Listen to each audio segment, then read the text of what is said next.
America's dilemma in the Red Sea. The White House and the Pentagon are said to be walking on hot coals.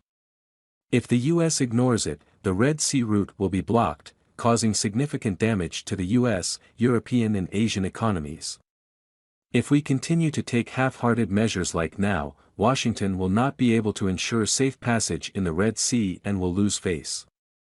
Ultimately, if the United States is forced to attack the Houthis in Yemen, a dangerous escalation will erupt. Al Jazeera reported on December 27 that Operation Guardian of Prosperity (OPG), a U.S.-led coalition with the intention of allowing international shipping ships to continue to move safely through the Red Sea, will enter the Red Sea. Active in the next few days, although it includes allies from Europe, the Middle East as well as Canada and Australia, OPG is snubbed by three major NATO countries, France, Italy, and Spain. Many people wonder, what exactly is the mission of OPG? Ensure safe passage for commercial ships. This official statement from OPG is too vague, especially for naval admirals.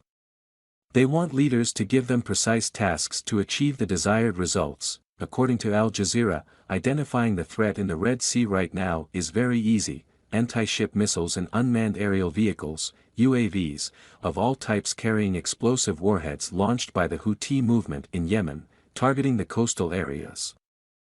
Merchant ships traffic from the direction of the Suez Canal. Initially, the Houthis claimed to target Israeli-owned ships.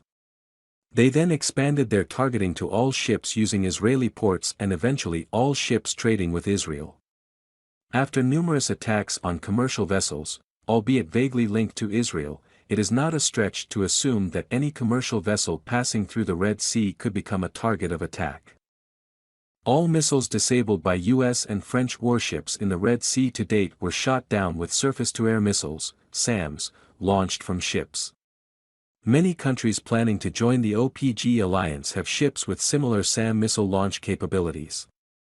Most carry missiles that can strike targets at sea or land. If the OPG's mission were narrowly defined, meaning only to prevent attacks on merchant ships, the alliance could apply a centuries-old principle. That is to use warships to escort cargo ships in convoys. In a convoy of slow, defenseless commercial cargo ships, moving in multiple rows at set distances, led, flanked by fast, capable warships, deal with threats from the Houthis. The above method was proven effective through the activities of Britain and many other countries during World War II. However, it also has limitations. A large and bulky commercial train will stretch for kilometers to ensure safe distances and mobility. Regardless of the protective measures applied, giant oil tankers and container ships, more than 300 meters long, remain the largest and easiest targets. Additionally, captains of commercial ships are generally not trained in operating ships in convoys and most have no experience operating in large groups or under military command. Escort warships, even when well armed, only carry a certain number of missiles and must be carefully planned to use these missiles to evenly distribute missiles for attack and defense. Defense. When they run out of missiles, warships need to replenish them. This operation can be done at sea but will be difficult and vulnerable to attack. It is safest to do so in a friendly port, out of range of missiles from the Houthi movement, to pass the 463 kilometers along the Yemeni coast leading to the Bab al-Mandeb Strait, an important area for Israel. At an assumed speed of 28 km per hour, commercial ships would be vulnerable to attacks even with arrows. Houthis' shortest range fire lasts at least 16 hours. The threat from Houthi missiles is said to be very high and the movement's arsenal is quite large. Naval planners will have to anticipate the possibility of concentrated, sustained, and multidirectional attacks. This happened in the first attack on October 19, when Houthi launched 4 cruise missiles and 15 UAVs at the U.S. destroyer USS Carney operating in the Red Sea.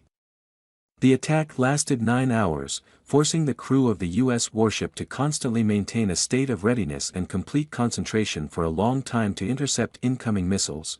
Navy admirals in the OPG coalition will tell their superiors that it is necessary to attack Houthi missile infrastructure in Yemen, such as fixed and mobile launch sites, production and storage facilities, missiles, command centers, or whatever radar infrastructure still exists.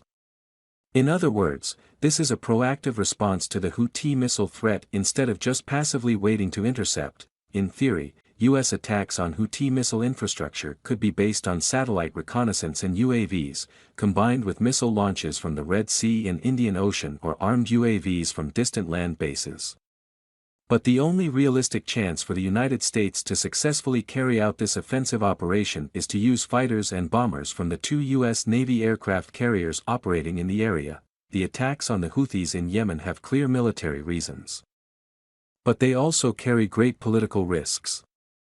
That is, the Arab world sees the West, especially the U.S., as actually intervening in the Israel-Hamas conflict and siding with Israel. Because after all, the Houthis claim, this movement's attacks in the Red Sea are to force Israel to stop bombing the Gaza Strip.